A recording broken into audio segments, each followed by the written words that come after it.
Hey, welcome back to the channel. And if you're new here, then welcome. My name is Danielle, and I chat all about holistic and clutter-free spaces and simplifying your life. If that's something you're into, be sure to click subscribe and turn on those notifications. I release new videos every Tuesday. And today I'm going to be sharing 25 ways that you can gamify decluttering. I think the most underrated method of squashing procrastination and building productivity is play. To make something fun. When something is fun, we're more inspired and motivated to do it, and we're less likely to procrastinate. And often our results are even better because of it. And especially when it comes to our home, play is definitely not typically at the foreground. Our homes are seen as like a chore. Literally. So pick a few of these to try out based on whatever style of play you tend to enjoy the most. We're all different. We all enjoy different things. You may find that this totally revolutionizes the way that you declutter and maintain your home.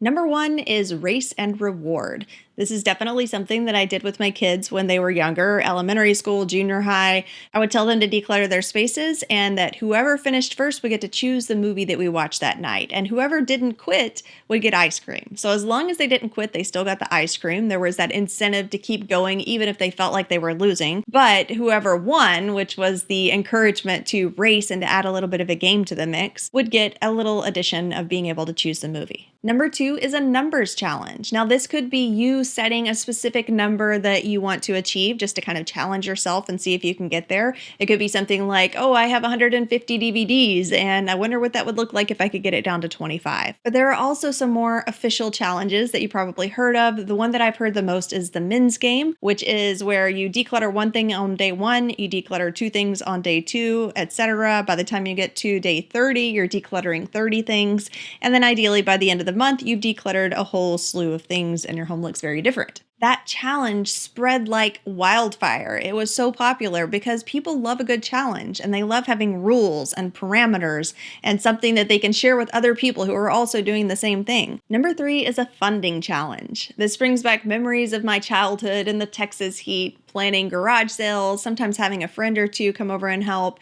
And the reason that we were so eager to help and we would actually go through the effort is because we would get to use that money for whatever we wanted. I remember this one particular year that our goal was to raise $200 so that we could go stay at a lake cabin with the family. And just having that specific number we were trying to achieve really made going through the process a no-brainer. Like we were trying to get rid of all kinds of things. We made it official with our little cash register thing and price tags and all of that, which by the way, I don't think is on the list, but is another great way to gamify, to kind of role play being a cashier or having a little store. Of course, nowadays, if I was going to try to fund something, I would likely do it online instead of doing a big garage sale. Just go to OfferUp, Facebook Marketplace, and you can still set some kind of a funding goal for yourself that you're trying to achieve to take maybe a little staycation or to go on a date night with your significant other. Number four is digital scrapbooking. Now, you can definitely do actual scrapbooking, but you might find that you're bringing in a little more clutter with all the scrapbooking materials, but you can do it digitally.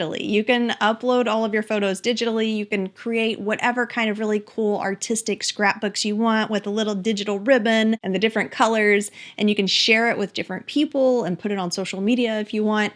So we like art. Like art in itself is a game. It's creative. It's fun. We learn this from the time that we're toddlers, that art is fun. Along those same lines, number five is to create a digital art book. I've looked at these. I've never actually ordered one, but I think it would be a really cool idea if my daughters were younger or when my toddler is older. You don't necessarily want to keep all of the sheets of art forever and ever. What you can do is keep a few of the pieces that they really want to hold on to and then put the rest into a printed book. It's a fun gift that people get really excited about. So that could be another way to bring enjoyment to the process, is knowing that you're creating a gift that they don't know about that's going to just blow them away. And you can also do it with things like letters. If you've accumulated years of letters or cards. Number six is bingo, decluttering bingo. I've definitely seen these online before, so there are several out there that you could probably choose from and digitally download. You could even fill it out digitally if you don't want to print it or don't have a printer. I think that this would actually be really great for kids, even for teens. My wheels really started spinning when I was thinking of this,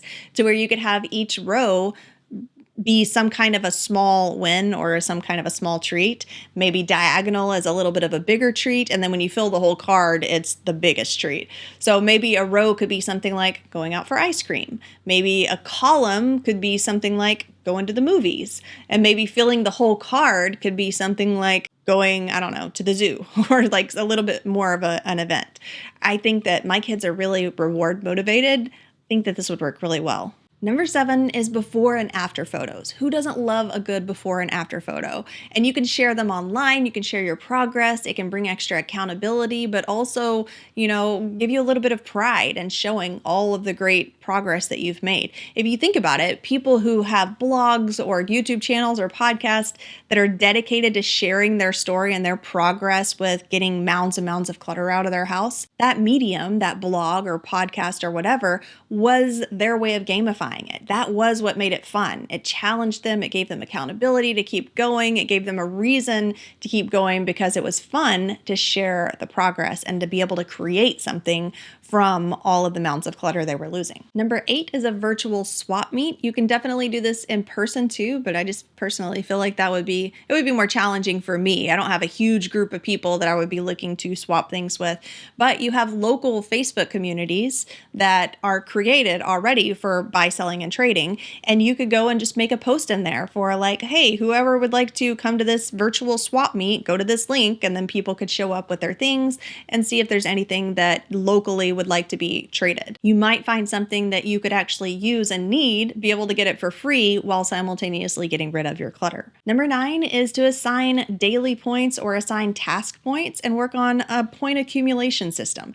Points are so motivating for really no reason. I mean, like, I play video games sometimes, and it's really all based off of leveling and point systems, and even just like running through with Mario and collecting all the coins and hearing all of the dings. There's just something really rewarding about that.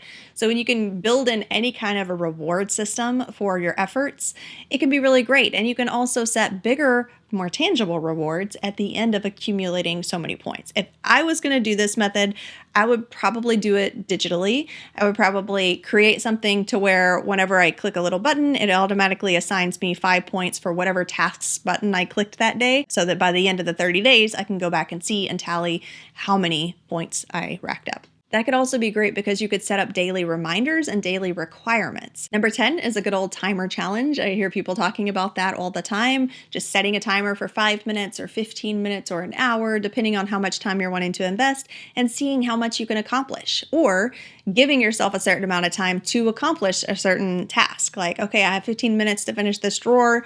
Let's get this drawer done in the 15 minutes. Those types of challenges also help you to really focus because there's a timer running and you're like hyper focused on this one thing for this specific period of time.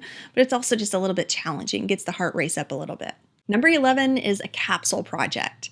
I remember back when I first started hearing about capsule projects, and Courtney Carver had her 33-3-3 challenge that she had done for herself. I can't remember if that's right. I know there were a lot of threes in it, but basically I think she got her wardrobe down to 33 items, and then she would wear that on rotation. And that became so popular. So many people were trying the 33-3 challenge, whatever it was.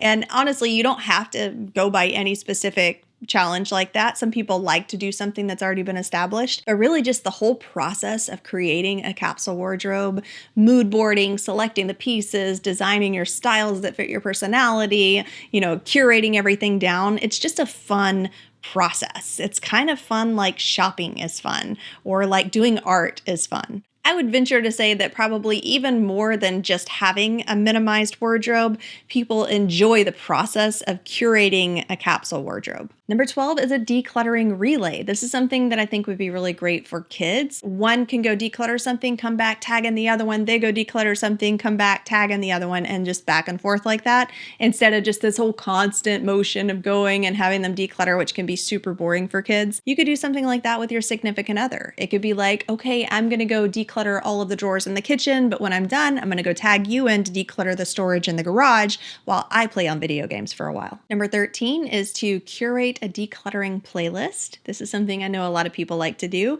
and it's your opportunity just to be able to listen unlimited to all of your favorite music. How often do you really get to do that in a day? I mean, usually we're working or commuting or having conversations or focusing on something, but just to be able to dig all into your music and listen to whatever your most motivating playlist is while you walk around mindlessly decluttering things could be a more enjoyable method. Number 14, roll the dice. Now you could just use a regular die and digitally or on a piece of paper assign what each numbered side means to declutter.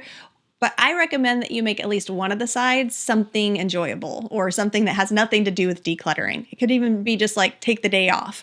And so there's a little bit of I hope I get that one, but if I don't, I'll do one of these other things that it lands on the side of. Number 15 could be a decluttering puzzle. This is something you could take pictures of different rooms of your home and, digitize it and then just digitally have it made into a little puzzle so that you can digitally move the little pieces in. Or of course you can do all of these things physically if you want. It just seems like there are a lot more steps involved. But basically each puzzle piece would be a different room of your home. And then once the puzzle is complete, it is complete. Number 16 is bullet journaling. This is one of my favorite ways to track progress and to really inspire myself to finish whatever it is that I'm starting or to take action to keep going. You can make just beautiful designs that you fill in. It's like a coloring book, basically, that you fill in as you complete each project. I've used flowers with flower petals before. I've created little coffee mugs that are filled in as I complete, and you can even fill and raise the line of the coffee as you go. There are just so many beautiful designs, honestly, endless designs. And you can get even more unlimited ideas if you don't think you're a very creative person by just looking at bullet journal inspo on Instagram or Google or YouTube. Along those same lines, number 17 is a habit tracker. Now, I think you can do habit tracking in bullet journals, so it could be hand in hand, but also there are so many apps out there that do habit tracking and push a button a day and okay, you've done that habit for the day. Number 18, guess the number, like beans in a jar. You could open up a box and you and whoever's helping you to declutter could guess how many items are in that box, and whoever wins maybe gets a quarter. I don't know, whatever you want to swap for things like that, or just do it for the fun of it. Number 19, a decluttering deck of cards. I've seen these pre-made. Of course, if you wanted to make your own, you could make your own, but essentially you could do what you wanted with those. You could every day flip one over from the top. You could shuffle them in and do a random draw every day. A decluttering music game would be great for kids who are in elementary school. Kind of like musical chairs. When the music's playing, they're decluttering, but whenever the music stops, they stop, or they get to take a break, or they get to sit down and play with the toys for 15 minutes before the music starts back up. Number 21, spin the wheel. This is something that I did for my giveaway. Actually, I did a couple of giveaways, and I used Google Wheel something or another. Google has their own wheel spin. You could do this with decluttering tasks. You could type out a full list of decluttering tasks, and every day or once a week, go in and click to spin the wheel and see what it lands on. That actually sounds like a lot of fun to me. I love spinning wheels. Number 22, if you're into things like Taskmaster or like to make a big adventure of things, you could totally make a big decluttering adventure with quests that are worth a certain number of points or that give you certain rewards once you complete them. You could create a little map of your home and have, a scavenger hunt that's mixed in with different quests for different locations that can be completed, or beasts to be conquered in the form of a big pile of laundry. I don't know. You could get super creative with it. You could even have an actual board or paper or physical version that you're getting to move the pieces of as you take the actions in real life. Number 23, you could create a time capsule as reward for going through all of your sentimental and memorabilia from past years, going through the giant boxes in the garage, selecting certain things that you're going to put into a time capsule and decluttering the rest. Countdowns can be quite motivating and encouraging, and it could be a great way to gamify your decluttering process to put yourself on some kind of a countdown timer. It could be like a 7-day countdown timer or a 30-day countdown timer. And so you could see when that date's approaching that you get a little bit more urgency and you start finishing things up more because that is your goal.